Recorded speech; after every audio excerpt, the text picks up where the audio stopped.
Buenas tardes mis hermanos, Dios les bendiga. Estamos hoy comenzando este módulo de soteriología. Recordemos que la soteriología es la doctrina de la salvación. Vamos hoy a comenzar con la primera clase. Que Dios nos permita hoy en este día ser edificados a través de la enseñanza. Bienvenidos.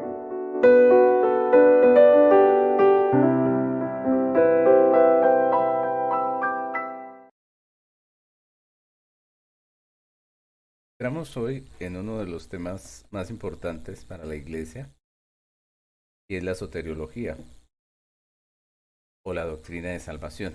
Ese es el módulo que nos corresponde y que iniciamos hoy. Y siendo ese tema tan importante para la Iglesia, pues debería ser la doctrina que los creyentes dominaran con más exactitud. Pero desafortunadamente, como vamos a ir viendo a través de este estudio, esa es la doctrina que más ha sufrido ataques a través de los tiempos por los falsos maestros, debido precisamente a que la iglesia no tiene un buen conocimiento al respecto. Entonces, este módulo es muy especial porque nos va a hablar de este tema que es fundamental para nosotros en nuestra fe cristiana, que es, por otra parte, también nuestra comisión en esta tierra, porque recordemos que estamos llamados a predicar el Evangelio, la doctrina de salvación, y lo que vamos a ver en este módulo es precisamente esa soteriología, esa doctrina de la redención. Vamos a verla a través de dos módulos. Hoy empezamos el primero y hemos dividido este módulo en 4 temas que vamos a ver durante estas 4 clases que vamos a tener este mes. En la primera clase, que es la de hoy, vamos a ver un enfoque apropiado y vamos a estar hablando de un enfoque correcto, una manera de ver correcta la doctrina de redención. Luego vamos a estudiar acerca de la ley. La segunda clase se titula El carácter de la ley. La tercera clase se va a titular Finalidad de la ley. Y la cuarta clase, Satisfacción y sentencia de la ley. Como se pueden dar cuenta, en este primer módulo vamos a hablar mucho de la ley, aunque ese no es el tema principal. Y cualquiera podría preguntar por qué hablamos de la ley si el tema es la redención. Hablamos de la ley porque la ley es la base de la redención. La doctrina de la redención tiene una base legal y esa base es la ley. Por esa causa es que vamos a estar profundizando el tema de la ley con relación a la obra de redención. Entonces vamos a estar trabajando esas 4 clases y avanzando por medio de este tema tan importante para nosotros. El tema de hoy, como les dije, se titula Un enfoque apropiado. Y ya vamos a ver por qué se titula así. Cuando nosotros hablamos de la obra de Cristo en la cruz del Calvario, nos referimos a ella usando las palabras redención y la palabra salvación. Generalmente las usamos como si se trataran de la misma palabra, ¿cierto? Las usamos como un sinónimo y generalmente solemos pensar que esos términos prácticamente significan lo mismo o son sinónimos, ¿no? Incluso algunos diccionarios podemos encontrarlos como sinónimos. Pero esta clase se trata realmente de que nos demos cuenta que esas dos palabras, aunque pueden usarse para hablar de lo mismo, no son sinónimas. Las dos palabras tienen diferentes significados, no son iguales y cada una se refiere a algo específico. Entonces nosotros debemos tener eso muy en cuenta porque en la doctrina de la salvación tenemos que saber que esas palabras que usamos nosotros tienen un sentido y tienen un significado importante y que no las podemos usar indiscriminadamente. Entender la diferencia entre lo que es redención y salvación nos permite a nosotros comprender aspectos básicos de la doctrina de salvación, que es nuestro tema en este módulo, ¿no? Por eso, en esta primera clase vamos a trabajar el significado de cada una de estas dos palabras, ¿no? De la redención y de la salvación. ¿Y qué diferencia hay entre lo uno y lo otro? Vamos a tratar de comprender qué es lo que significan estas palabras y qué es lo que nos quieren decir a nosotros, ¿no? Entonces vamos a avanzar. Yo quiero que nosotros veamos un poco y entendamos esa diferencia. Esa diferencia consiste en cómo eh, o qué significa realmente cada una de estas palabras, qué hay detrás de cada una de estas palabras o qué nos quieren decir esas palabras a nosotros como creyentes, ¿no? La palabra redención tiene una carga que es jurídica, apunta al a qué y al quién, es decir, a qué es lo que se hace cuando hablamos de la redención y quién lo hace, es decir, el redentor.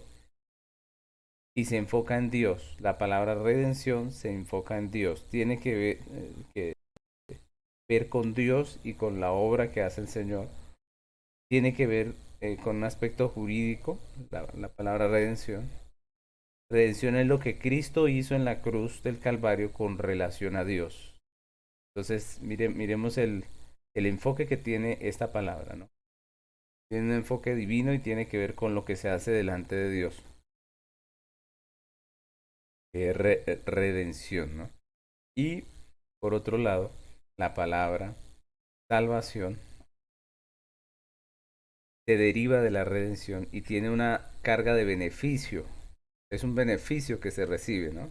Responde al para qué y para quién y se enfoca en el hombre.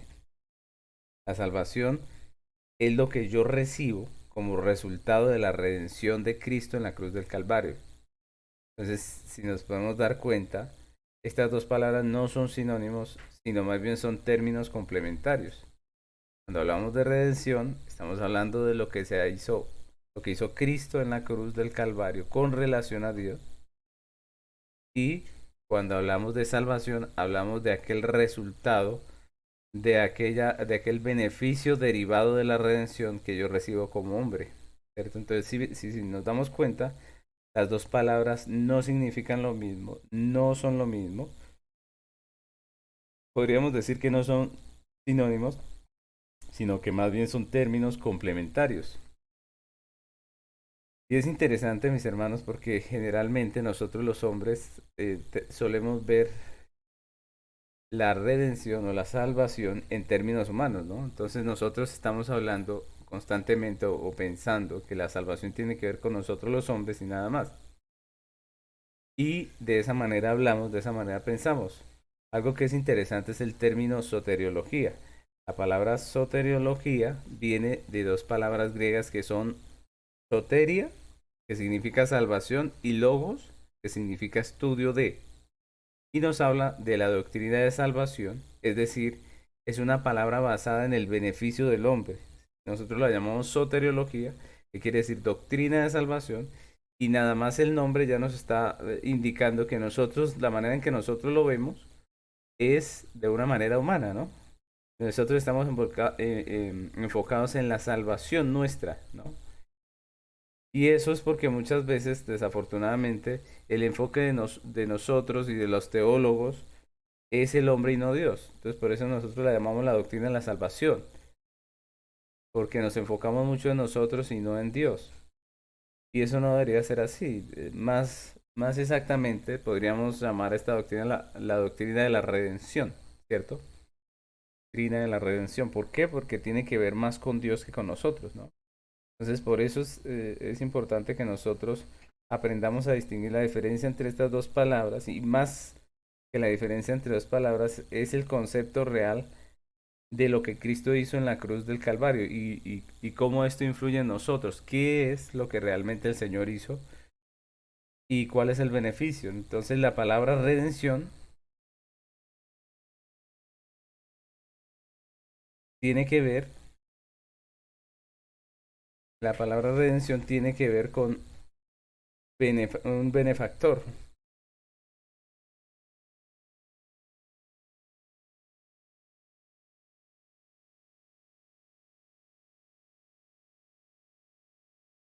Perdónenme que se me corrió aquí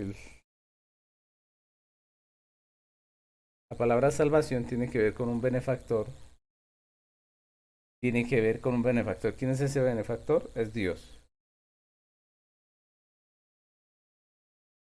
También tiene que ver con un emisor, es decir, con el que emite la salvación. ¿Quién es el que está emitiendo la salvación en todo esto? Es Dios. Recordemos que es un beneficio, porque la salvación es algo que otorga Dios al hombre que es pecador, ¿no? El hombre es pecador, está muerto en sus delitos y pecados, y hay un benefactor, en este caso es Dios. La palabra redención nos habla del benefactor. La palabra redención nos habla de un emisor, es decir, el que emite, el que da, ¿cierto? El que provee.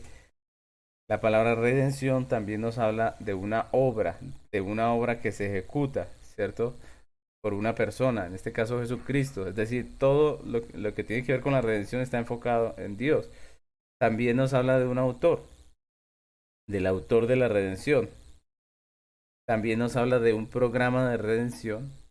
Recordemos que Dios en el decreto, en el principio, Él decretó todas las cosas y allí es donde Él establece el programa de redención.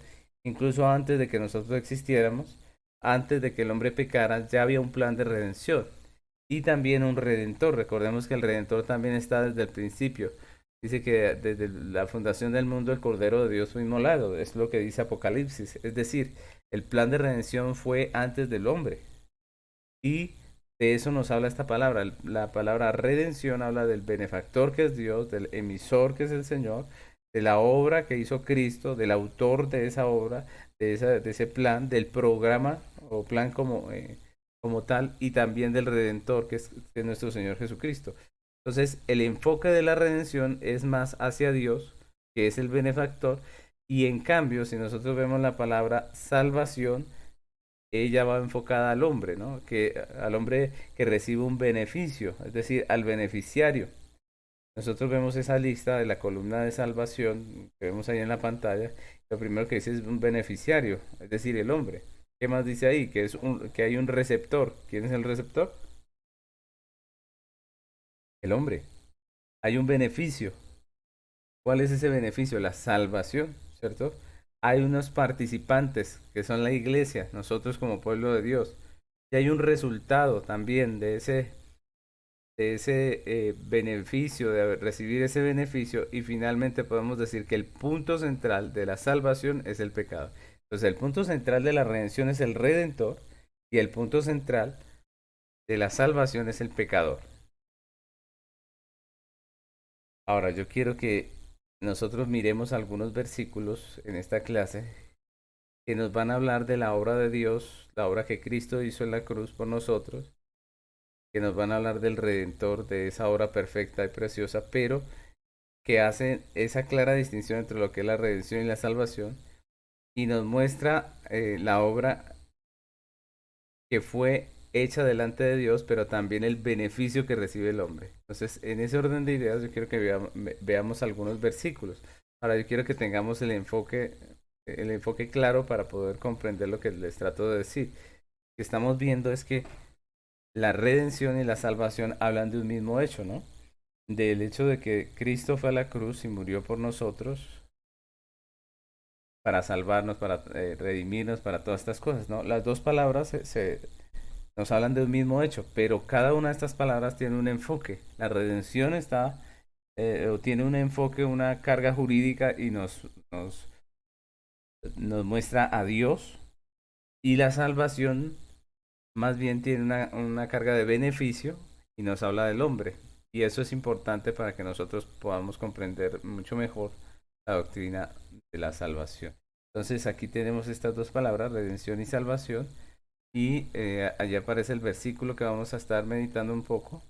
En este caso es Efesios capítulo 1, versículo 7, que dice: en quien tenemos redención por su sangre, el perdón de pecados según las riquezas de su gracia. ¿De quién estamos hablando ahí? De Cristo, ¿cierto? Dice, en quien tenemos redención por su sangre, el perdón de los pecados según las riquezas de su gracia. Entonces nosotros vemos este versículo que nos habla allí precisamente de una obra, ¿no? De la obra de Cristo, en quien tenemos redención. ¿Por qué? Por su sangre. Aquí cuando la palabra de Dios nos habla de sangre, lo que nosotros estamos viendo es la redención, ¿no? La obra de Cristo. Y de eso es lo que nos está hablando este texto, de el sacrificio que hizo Cristo, ¿no? Quien tenemos redención por su sangre. En la redención, en la columna de redención que tenemos allí en nuestra pantalla, vemos la palabra sacrificio. Es lo que Cristo hace realmente delante de Dios. Es lo que nosotros podemos llamar la redención. Cristo se ofrece como un sacrificio. Quien tenemos redención por su sangre. Cristo se da en sacrificio. La redención se fundamenta en el hecho histórico del sacrificio del Redentor en la cruz. Es decir, la salvación no está en el aire, podríamos decir así, sino que está basada en un hecho histórico, en algo que pasó. ¿Y qué fue eso que pasó? ¿Qué fue ese hecho histórico? Fue la cruz del Calvario, ¿cierto? El sacrificio redentor de Cristo. Entonces nuestra salvación está basada, está soportada en el sacrificio de Cristo en la cruz como un hecho histórico. ¿Y qué es lo que reciben los pecadores por ese sacrificio? El texto nos dice, ¿el qué? El perdón. El perdón de los pecados según las riquezas de su gracia. Entonces miren cómo el texto es claro en hablarnos. Primero de la obra de redención y segundo del beneficio que viene a ser la salvación. En este caso, hace parte de esa salvación, de lo que nos está diciendo el texto, el perdón de los pecados según las riquezas de su gracia, dice. Entonces vemos nosotros esta verdad, lo que estamos diciendo, lo que estamos aprendiendo en esta clase, que la salvación y la redención, aunque son dos términos que podemos utilizar para hablar de lo mismo, en el sentido de la obra de Cristo en la cruz, el uno tiene un enfoque que es divino, uno tiene un enfoque hacia Dios, el uno tiene un enfoque legal y en cambio el otro tiene un enfoque humano, que es el punto central es el hombre y que nos habla del beneficio. Y eso es lo que vemos en todos estos textos que vamos a estar viendo. Vamos a ver la diferencia. Podemos decir que la redención es ese sacrificio que hizo Jesús en la cruz. Y producto de ese sacrificio de Cristo en la cruz, de ese derramamiento de sangre en la cruz, viene para nosotros de manera derivada, de manera colateral, como le queramos decir, nos viene el perdón de nuestros pecados, ¿no? Entonces, esa es un énfasis que vemos en todos los textos que vamos a estar viendo hoy. Y es que una cosa es la obra que se hace delante de Dios y otra cosa es el beneficio que el hombre recibe a causa de esa obra. Otro texto que vamos a mirar es este de Marcos, capítulo 10, versículo 45. Marcos 10, 45 dice la palabra: porque el Hijo del Hombre no vino para ser servido, sino para servir y para dar su vida en rescate por muchos. Entonces, aquí en la columna de redención tenemos la palabra justicia. ¿Por qué? Porque el texto nos está hablando de que Cristo hizo justicia. Se enfatiza la justicia de Dios y no el beneficio en este texto. Miren lo que empieza diciendo. Dice, porque el Hijo del Hombre no vino para ser servido, sino para servir, para dar su vida en rescate por muchos. Recordemos que aquí nos están hablando acerca de Cristo poniendo su vida para saldar las cuentas pendientes del hombre con la justicia, ¿cierto? Ese es el punto central de este versículo. Cristo no vino para ser servido, sino para servir, para dar su vida, ¿cierto? Para dar su vida. Recordemos que la paga del pecado es muerte. Había una deuda que el hombre debía pagar y esa deuda delante de la justicia de Dios se pagaba con su vida, se pagaba eternamente.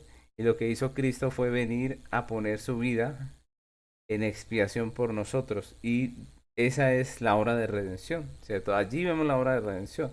Ahora la pregunta es, ¿qué recibe el hombre por esa obra que hace Cristo de poner su vida como el pago por la deuda que tenía el hombre delante de Dios, delante de su justicia?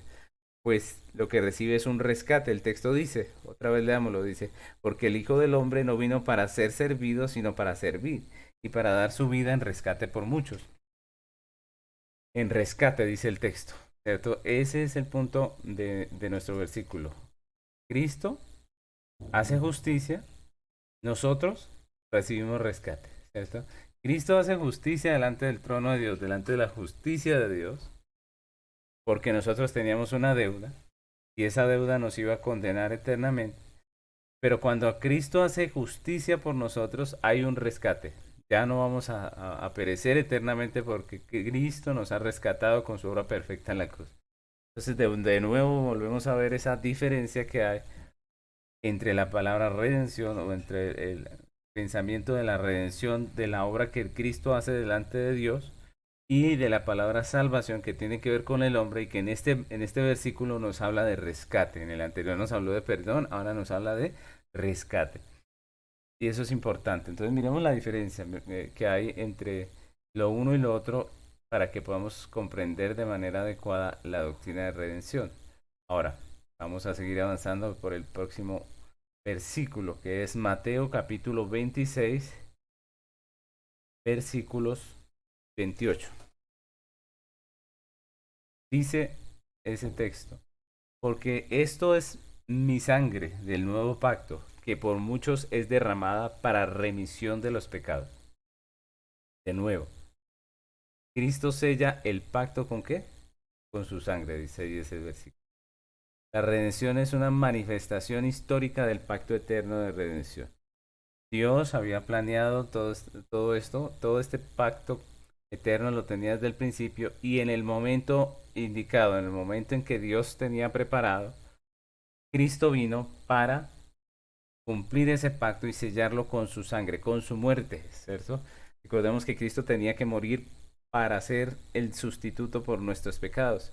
Y es lo que nos está hablando de este texto. Nos habla del pacto, de Cristo como agente que cumple el pacto, como mediador del pacto, que hace la obra perfecta delante de Dios y cumple su parte en el pacto, ¿cierto? Pero también hay una parte de ese texto que nos habla acerca de lo que nosotros recibimos, es decir, de la parte de la salvación. En la redención vemos a Cristo como el mediador del pacto, haciendo su parte, derramando su sangre como parte del pacto, pero en la parte de salvación, en la columna de salvación, vemos la palabra cubierto. ¿Por qué cubierto? Por lo que dice el texto, dice, porque esto es mi sangre del nuevo pacto que por muchos es derramada para remisión de pecados. Esa remisión de pecados es importante, esa palabra, porque nos habla acerca de que nosotros estamos descubiertos, ¿cierto? ¿Recuerdan los que vieron la enseñanza del tabernáculo acerca del estado del hombre como desde el principio, desde la caída como desnudo, como sin justicia? ¿Recuerdan que lo vimos los que estamos escuchando las predicaciones de la iglesia? Pues ese mismo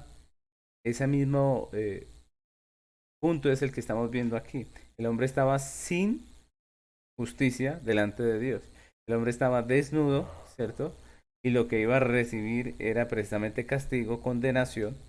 Pero lo que nos está diciendo el texto es que Cristo, con su justicia efectuada en el pacto, ¿cierto? Siendo el mediador del pacto y poniendo la justicia satisfecha, haciendo que la justicia quedara satisfecha, pues nos cubre con esa justicia a nosotros, de la misma forma en que la Biblia enseña que Dios eh, hizo un sacrificio y con la piel de ese sacrificio cubrió la desnudez de Adán y Eva, ¿recuerdan? El pecado es cubierto con la justicia. Adán y Eva estaban desnudos, desprotegidos, en vergüenza. La salvación tiene que ver con cubrir, proteger al pecador. Y eso es lo que nosotros vemos en la historia de redención, ¿no? Hay un mediador del pacto que efectúa una obra delante de Dios, y esto lo podemos poner bajo el nombre de redención, pero también hay un beneficio que está puesto allí debajo de la palabra salvación, que es que el hombre es cubierto, que su justicia ahora no es la suya, que es llena de pecado, de error, de afrentas delante de Dios, de rebeldía, sino que su justicia ahora es la justicia de Cristo. Isaías nos habla de que Dios nos ha cubierto con manto de justicia. El hijo pródigo, cuando volvió a la casa de su padre, lo que dice el padre es ponerle el mejor vestido, ¿cierto? Es decir, esa justicia, ese vestido nos habla de justicia, nos habla de dignidad para el creyente, para que pueda vivir delante de Dios. Entonces, ese texto es muy, muy interesante y tiene la misma diferencia, él hace la misma división, ¿no? Una parte del texto nos habla de la redención de Cristo como mediador del pacto, pero la otra parte nos está hablando de la salvación, de lo que nosotros obtenemos delante de Dios. Entonces, esto también es muy importante. Sigamos adelante con nuestros versículos. Este otro versículo es Tito capítulo 2, versículo 14. Tito capítulo 2, versículo 14, que dice así: quien se dio a sí mismo por nosotros para redimirnos de toda iniquidad y purificar para sí un pueblo propio, celoso de buenas obras. Otra vez, el texto se divide en dos, ¿no? Dice, quien se dio a sí mismo por nosotros para redimirnos de toda iniquidad y purificar para sí un pueblo propio, celoso de buenas obras. Entonces, Cristo es el redentor. Es lo que dice el texto, dice para redimirnos. Y se dio a sí mismo, dice el texto. Cristo satisfizo plenamente la justicia, es decir, todos los asuntos legales y la santidad, que es todos los asuntos morales delante de Dios. El único justo y santo es Cristo. Por eso solo Él puede ser nuestro redentor. No hay otro redentor. Hoy en día se quieren poner más redentores de la humanidad, ¿cierto? Corredentores le dicen a algunos de los miembros de la iglesia del tiempo de nuestro Señor. Pero la realidad es que el único redentor es Cristo, porque solamente la justicia y la santidad de Cristo es perfecta y solamente Él satisface la justicia de Dios y la santidad de Dios. Solamente Él vindica esa santidad de Dios y por lo tanto Él es el único redentor. El único justo y santo es Él. Eso es lo que hace Él, ¿no? Según el texto, dice que se dio a sí mismo por nosotros para redimirnos. Él es el redentor. Pero también hay un beneficio para su pueblo, también hay un beneficio para su iglesia, y es que la iglesia se convierte en el pueblo de Dios, ¿no? Es decir, las personas que creen, los beneficiarios de esa gracia del Redentor, pues son personas que son parte del pueblo de Dios, hacen parte del pueblo de Dios. Dice en el texto, dice, para redimirnos de toda iniquidad y purificar para sí un pueblo propio, celoso de buenas obras. Los pecadores son redimidos de toda iniquidad y convertidos en un pueblo santo, en un pueblo, como dice el texto, celoso de buenas obras. En Cristo somos limpiados, regenerados, santificados, tenemos una nueva vida. Y ese es el beneficio, ¿cierto? La obra es la redención, la obra es la muerte del Señor en la cruz para redimir, para rescatar, para dar vida eterna. Pero el beneficio del pueblo de Dios es que es hecho un pueblo santo, que tiene una transformación en su vida, que tiene un cambio en su manera de vivir. Pasamos al siguiente texto que tenemos hoy. Estamos mirando con relación a esta diferencia que Dios hace entre la redención y la salvación. Y en este caso estamos hablando de redención como pago y de salvación como una posición. Volvemos a leer un texto. Dice Hechos 20:28. Dice, por tanto, mirad por vosotros y por todo el rebaño en que el Espíritu Santo os ha puesto por obispos para apacentar la iglesia del Señor, la cual él ganó por su propia sangre. Entonces, en este texto de Hechos, nos hablan de la obra de Cristo y de la iglesia, ¿no? Dice, por tanto, mirad por vosotros y por todo el rebaño en que el Espíritu Santo os ha puesto por obispos para apacentar la iglesia del Señor, la cual él ganó por su propia sangre. Entonces, esto es interesante porque lo que dice el texto es que Cristo ganó la salvación de su iglesia con un precio. ¿Cuál fue ese precio? Su sangre. Cuando la Biblia nos habla de sangre, nos habla de su muerte, ¿cierto? Más que hablar específicamente de la sangre de Cristo como ese líquido que tenía en sus venas por ser un hombre en esta tierra, lo que nos está hablando es de su muerte. ¿cierto?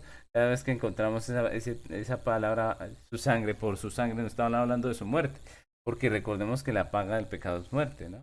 Entonces, cuando la Biblia nos muestra en este texto, a la iglesia nos muestra como una iglesia comprada, es decir, como una iglesia que tiene dueño, una iglesia por la cual se pagó un precio, ¿cierto? ¿Y ese precio cuál es? El precio es la sangre. Esa es la realidad de la sangre de Cristo, ¿no? Hoy en día se ha tratado como de coger la sangre de Cristo como un agüero, ¿no? Entonces algunos piensan que la sangre de Cristo tiene poder para sanar enfermedades o poder para proteger, para muchas cosas, ¿no? Y andan por ahí clamando la sangre de Cristo, como si fuera prácticamente algo de buen agüero, o una cosa así, ¿no? Cada vez que hay un peligro, ellos claman la sangre de Cristo. Sin embargo, nosotros vamos a la Biblia y nos damos cuenta que eso no es parte de la práctica de la iglesia. La sangre de Cristo es importante no porque el pronunciar la palabra sangre de Cristo tenga algún poder milagroso, no, sino porque esa sangre nos habla de la muerte de Cristo, ¿cierto? Del pago que ofreció Cristo por nuestros pecados. Nosotros tenemos vida eterna por esa sangre, es decir, por su muerte, por ese sacrificio que Él hizo y porque Él pagó con su propia vida, es lo que está diciendo el texto, ¿cierto? En ese sentido es que la sangre de Cristo tiene poder. Claro que tiene poder, tuvo el poder de salvarnos a nosotros, tuvo el poder de ser el pago para la salvación nuestra como creyentes. Nosotros estamos protegidos bajo la sombra del Señor, de nuestro amado Salvador.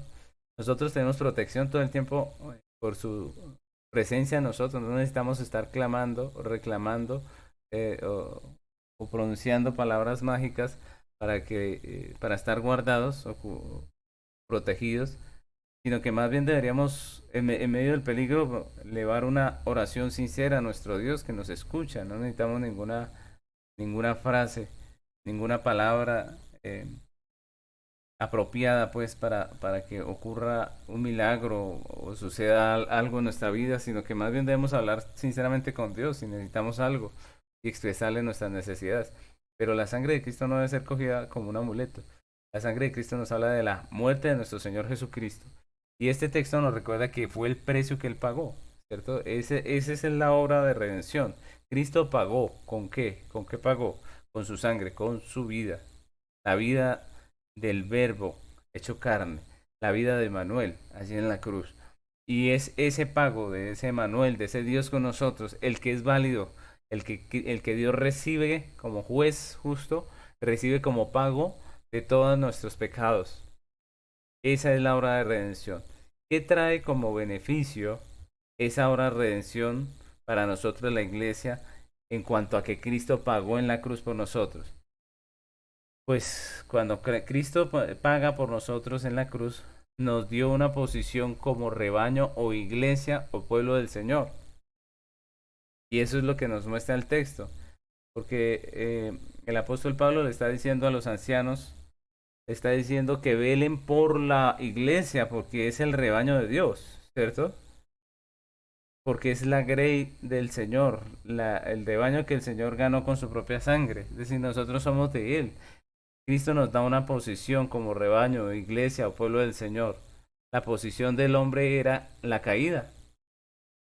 El hombre estaba en el lodo cenagoso, en el lodo cenagoso del pecado, del cual no podía salir. La salvación nos saca y nos levanta a una posición de dignidad. Y es lo que nos muestra este texto. Entonces, hay una obra que se efectúa y es el pago de nuestra deuda. ¿Lo hace Cristo a través de qué? ¿De dinero? ¿De cosas de este mundo? No, de su sangre preciosa. Y es por esa sangre preciosa que nosotros somos comprados, somos redimidos. Nuestra vida ahora tiene una posición diferente. Esa es la redención, el beneficio que recibimos de esa obra, de ese pago que hace Cristo es una posición delante de Dios. Podemos acceder a su trono como hijos. Somos parte del pueblo de Dios, del rebaño del Señor. Pasamos a nuestro siguiente versículo, que está en 1 Corintios capítulo 7, versículo 23. Dice el texto, por precio fuisteis comprados, no os hagáis esclavos de los hombres. Por precios fuisteis comprados, no os hagáis esclavos de los hombres. Y esta es una palabra muy interesante porque de eso se trata la doctrina de la redención, ¿no? La redención nos habla de una compra y tiene que ver con aquella compra que se hacía en el mercado de esclavos en la antigüedad, ¿no? En donde una persona pagaba por la libertad de otra. Y es lo que Dios hace con la obra de Cristo, ¿no? Dice, por precio fuisteis comprados. Es una exhortación que hace el apóstol Pablo. Nosotros fuimos comprados por precio. Antes éramos esclavos del pecado, éramos esclavos de la maldad, éramos esclavos de la injusticia. Con su compra, con su pago en la cruz del Calvario, lo que Cristo hace es darnos a nosotros libertad. Libertad para andar en vida nueva. Libertad para servirle, para adorarle. Y es importante nosotros entender ese concepto de libertad, ¿no? Hoy en día, a causa del humanismo, la palabra libertad significa algo muy diferente a lo que la Biblia enseña. Muchos creen que el concepto de libertad es no tener que obedecer a nadie. Hoy en día se promueve mucho eso. Hoy en día muchas personas luchan en contra de la autoridad.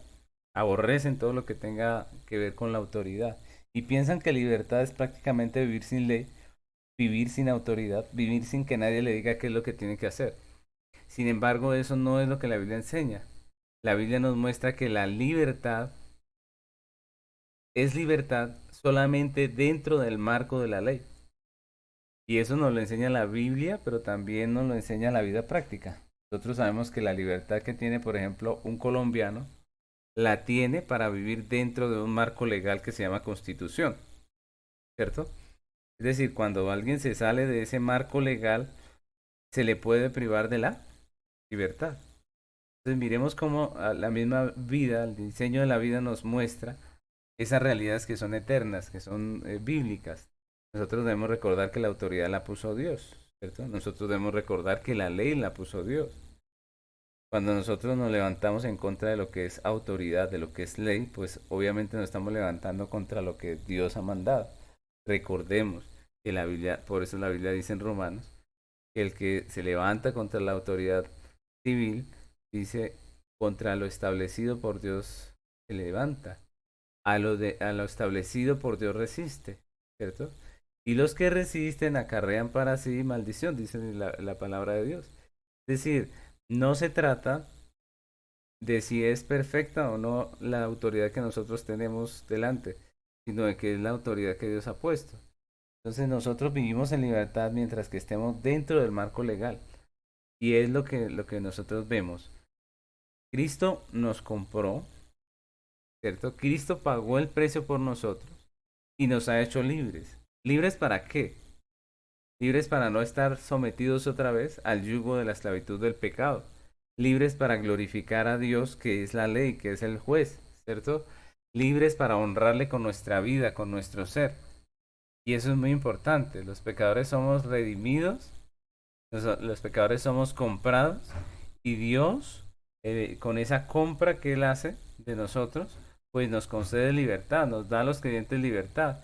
El hombre esclavo de su maldad, por medio de la compra que hace el Señor, es hecho libre del pecado, es hecho libre para honrar al Señor, es hecho libre para glorificarle con su vida, con lo que hace, con lo que dice. Y esa es la libertad de la que nos habla la Biblia. Las escrituras nos hablan de una libertad no para hacer lo que se nos antoja, sino una libertad para andar en obediencia a la ley. Y eso es importante, mis hermanos, porque el mundo tiene una confusión muy grande. El mundo piensa que ser libre es hacer lo que se nos antoje, es no tener reglas, y eso es todo lo contrario a lo que es la verdadera libertad bíblica.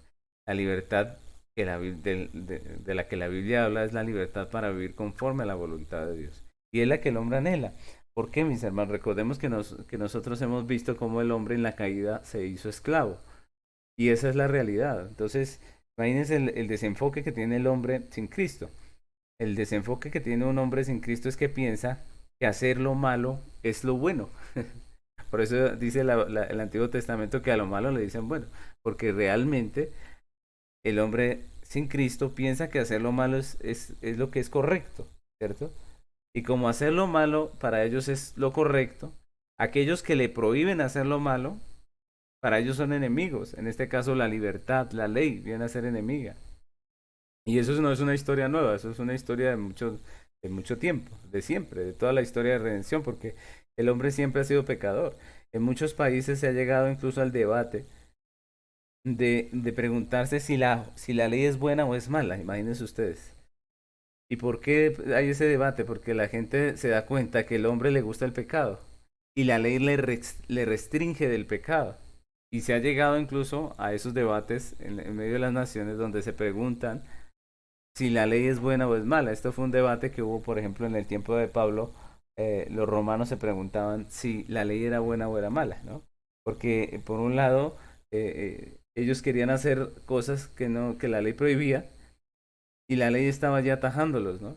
Entonces, algunos llegaron a preguntarse, ¿no sería mejor quitar la ley? ¿Cierto? Y es lo que nosotros estamos viendo hoy en día. Muchas personas aman la anarquía. ¿Qué es la anarquía? Es estar sin ley, sin justicia, es estar sin autoridad, sin nadie que me restrinja.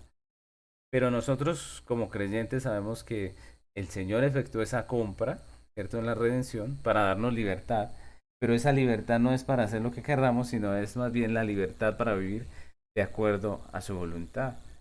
Somos libres para honrar a Dios. Antes no, antes estábamos cautivos del pecado y no podíamos. Muchas veces llegábamos a escuchar lo que es correcto, a escuchar los mandamientos, a escuchar la ley, y tal vez nosotros pensamos en hacerla, pero finalmente no podíamos obedecerla. Pero la Biblia dice que ahora tenemos libertad para vivir de acuerdo a lo que Dios nos llama a vivir. Que en Cristo no somos esclavos del pecado, y de eso es que nos habla este texto.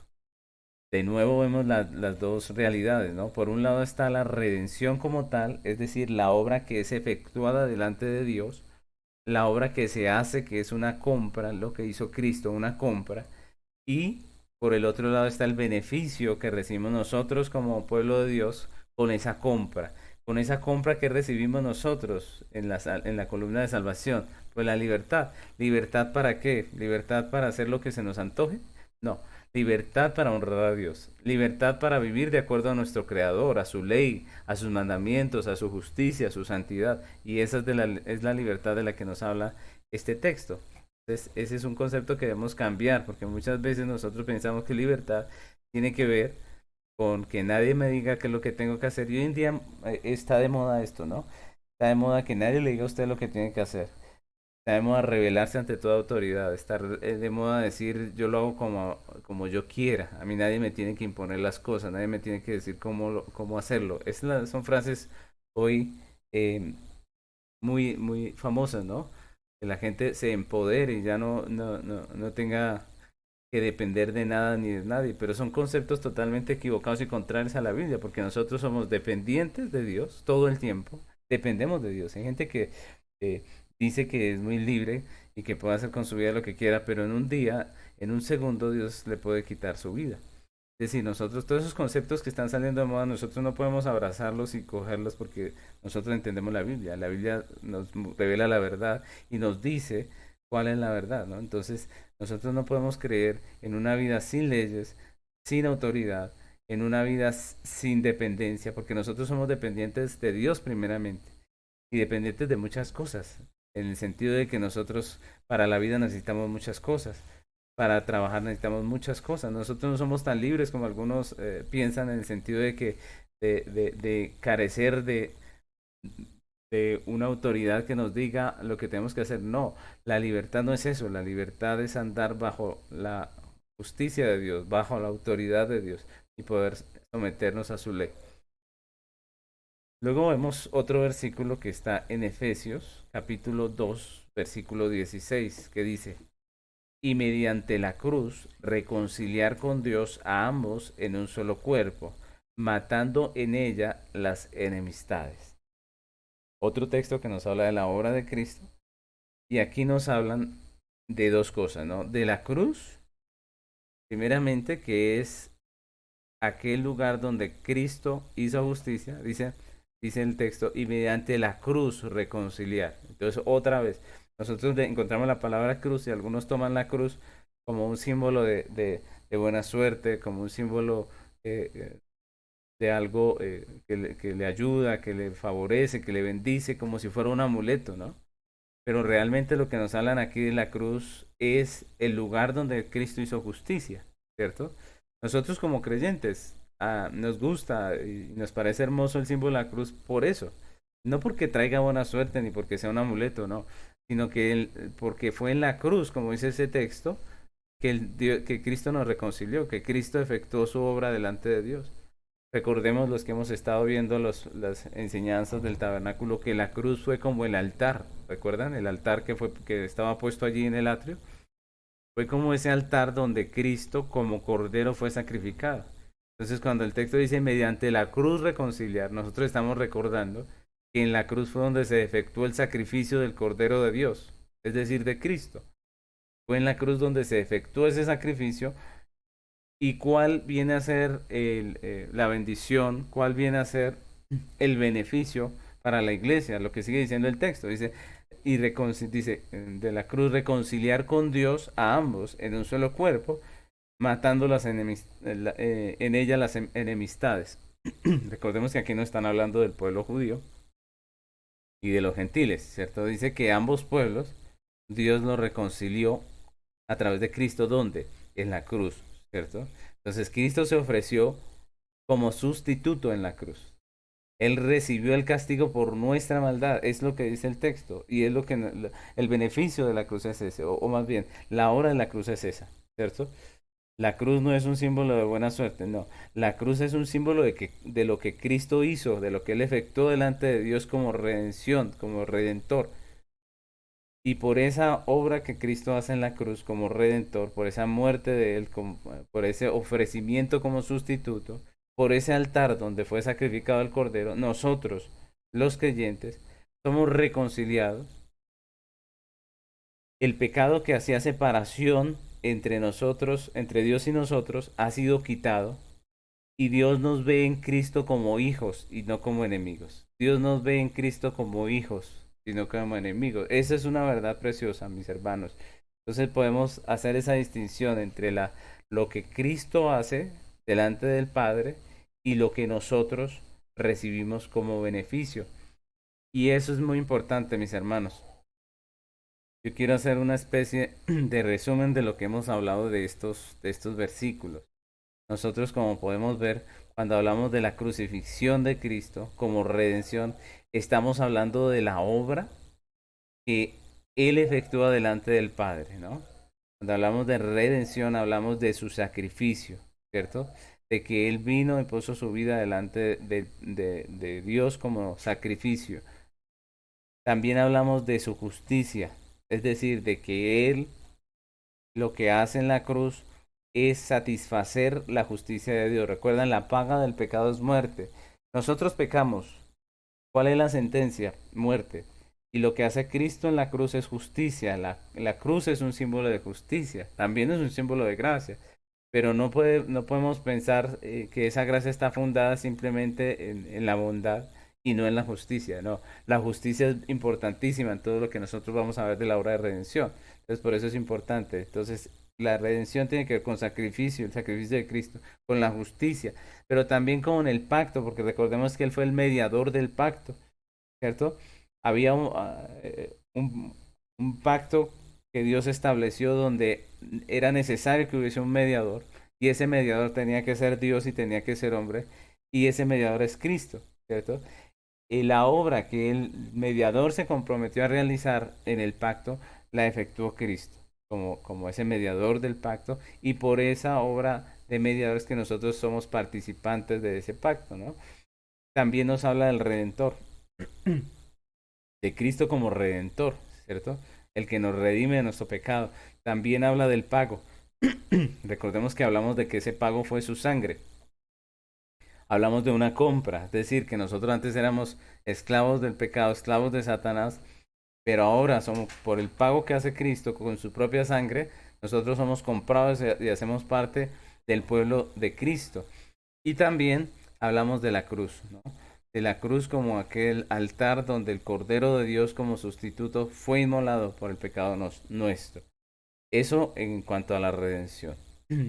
Y cuando hablamos de ella como salvación, nos referimos a los beneficios de la obra redentora de Cristo que como iglesia recibimos por la gracia. ¿Cuáles son esos beneficios? Ahí está en la columna debajo de salvación, que es lo que los que hemos visto a través de los versículos que hemos estado estudiando, ¿no? Que son el perdón de los pecados, nosotros recibimos ese perdón de los pecados por la obra de Cristo, un rescate, porque recordemos que nuestra eternidad iba a ser separados de Dios en el infierno, ¿cierto? Pero hemos sido rescatados por la obra de Cristo, hemos sido cubiertos, recuerdan, nuestra realidad delante de Dios en cuanto a la justicia es que estábamos desnudos, ¿cierto? Que estábamos desnudos de justicia, que no nos podíamos presentar delante de Dios así, que también nos habla en medio de esos beneficios de la redención, de que fuimos hechos el pueblo santo de Dios, que somos hechos su pueblo santo, como dice la palabra, que nosotros somos un reino de sacerdotes y gente santa por la obra de Cristo, que tenemos una nueva posición delante de Dios. Recordemos que la posición nuestra era de enemigos, que nuestra posición era de ira delante de Dios, es decir, la Biblia nos llama nos llamaba cuando estamos en Cristo hijos de ira, enemigos de Dios, ¿cierto? Esa era nuestra posición. Por la obra de Cristo esa posición es cambiada. Ahora somos amigos, ahora somos hijos, ahora somos parte de su pueblo, parte de su grey. También nos habla de libertad, esos beneficios de la salvación, libertad que tenemos para vivir conforme a su voluntad y finalmente de reconciliación. Y la reconciliación es muy importante, mis hermanos, porque antes lo que nosotros éramos era enemigos, ¿cierto? Lo único que podíamos esperar de parte de Dios era juicio, pero ahora, con la obra perfecta de la cruz, nosotros somos reconciliados con Dios y tenemos como fin la vida eterna. Entonces, esa es la diferencia que hay entre la redención y la salvación. Son dos palabras, las podemos usar para hablar del sacrificio de Cristo en la cruz, pero una tiene un enfoque legal de lo que se hace delante de Dios y la otra tiene un enfoque de beneficio que es lo que nosotros recibimos producto de esa redención que se efectúa delante de Dios. Quiero terminar esta parte hablándoles un poco acerca de la realidad de esta doctrina de redención. La predicación basada en el hombre no es el evangelio bíblico, mis hermanos. ¿Por qué? Porque no podemos hablar de los resultados sin el programa de redención. O no podemos hablar del beneficio sin hablar del benefactor, de aquel que ofrece ese beneficio. Entonces nosotros debemos mirar esto porque muchas veces las personas toman la parte de la columna de salvación. Es decir, toman lo que es el perdón de los pecados, toman lo que es la paz que tenemos en Dios y todos los beneficios, ¿cierto? Y de esa manera se ofrece el Evangelio. Ahora yo quiero que ustedes imaginen esto por un momento. Nosotros lo que estamos diciéndole a la gente es, reciba unos beneficios que Dios le tiene a usted si viene a la iglesia o si asiste con nosotros. Si en algunas iglesias se dice, si usted hace esta oración, recibe estos beneficios.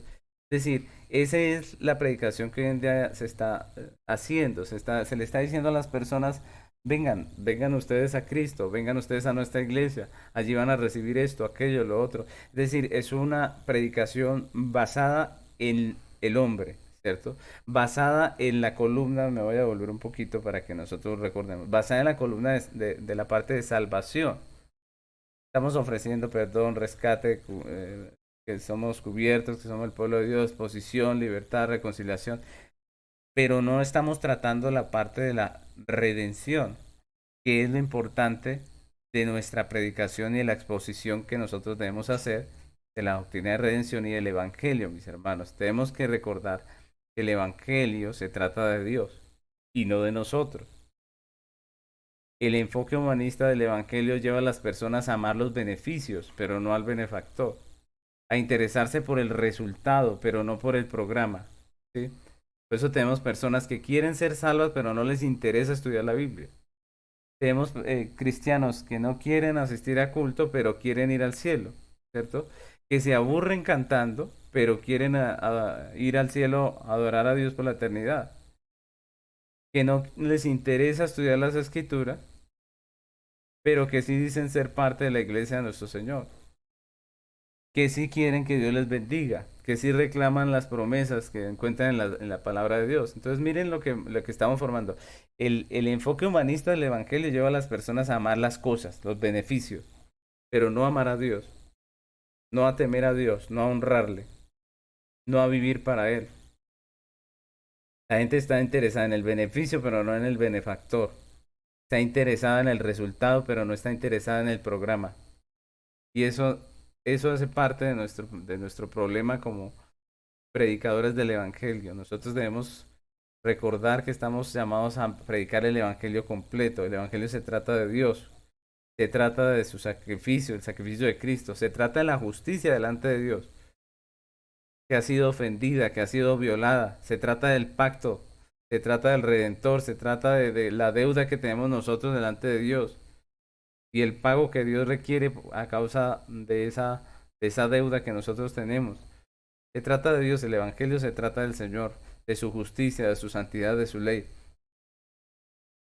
El enfoque humanista lleva a las personas a un cristianismo que no es cristianismo. Irónicamente, la doctrina que menos entiende la iglesia en este tiempo es la doctrina de la redención, porque están enfocados en los beneficios y no en el Señor, no en el programa, no en lo que es verdaderamente la redención.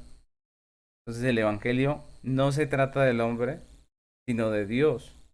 La salvación es unilateral, es celestial, es propuesta eternamente por Dios y ejecutada eternamente por Dios y aplicada históricamente por Dios y sostenida en los elegidos soberanamente por Dios. Es decir, el Evangelio nos habla de la obra de Dios, no de la nuestra. La salvación es un programa de Dios. ¿Quién nos salva? Solamente Dios. No es como hoy en día muchos lo pintan. Muchos dicen que haces esto, aquello, lo otro, ya haces parte de la iglesia, eres parte de nuestra congregación y ya. No. La pregunta es lo que la Biblia dice. No, la Biblia dice, cree en el Señor Jesucristo. Cree en su obra de redención. No dice, creen que vas a ser salvo. Hoy en día es lo que muchos predican. Que si nosotros creemos que vamos a ser salvos por la fe, lo vamos a hacer. No, lo que la Biblia dice no es eso. La fe que Dios nos manda a poner es en la obra de redención, en el plan, en el programa, en el Redentor, en la fila de redención. Y los beneficios son simplemente beneficios. Pero el programa, aquel que lo ejecuta, ¿cierto? El benefactor, en este caso Dios, ese es el Evangelio real, ese es el Evangelio de nuestro Señor Jesucristo. ¿Cómo vamos a hablar nosotros de beneficios si la gente ni siquiera entiende que pecó o que es pecadora? Si las personas piensan que son buenas, ¿cómo le enseñamos el Evangelio? ¿Cómo la noticia del Evangelio, las buenas nuevas, vienen a ser buenas nuevas si primero no les hablamos de nuestra realidad como pecadores? Entonces, el Evangelio no se trata del hombre, sino se trata de Dios. La salvación no es un asunto bilateral en el cual los dos ponemos algo para que logremos el cometido, sino que la salvación es unilateral, es celestial. La salvación no es una propuesta para, digámoslo así, una propuesta de emergencia que Dios hace para salvar al hombre cuando cayó. No, la salvación es una propuesta eterna. Es una propuesta eternamente dada por Dios, ejecutada eternamente por Dios. Es Dios el que la ejecuta, es Dios el que nos salva, es el mismo Dios el que nos convence, es el mismo Dios el que nos trae arrepentimiento. No tiene que ver con nosotros. Hoy en día las iglesias manejan estrategias para hacer que la gente se convierta. Es decir, han llegado a pensar que la iglesia es como una empresa, que si usted ejecuta ciertas acciones y tiene cierta estrategia puede llegar a convencer a mucha gente y traerlos a la iglesia. Eso es absurdo, eso es totalmente contrario a lo que dice la Biblia. La redención es ejecutada eternamente por Dios, es aplicada históricamente por Dios. Dios la aplica, en todo tiempo la ha aplicado Dios. ¿Quién ha aplicado la redención? Solamente Dios, en todo tiempo. Obviamente, Dios usa hombres, Dios usa el Evangelio, Dios usa a sus siervos, pero no es obra de los siervos, no es obra de los hombres, es obra de Dios.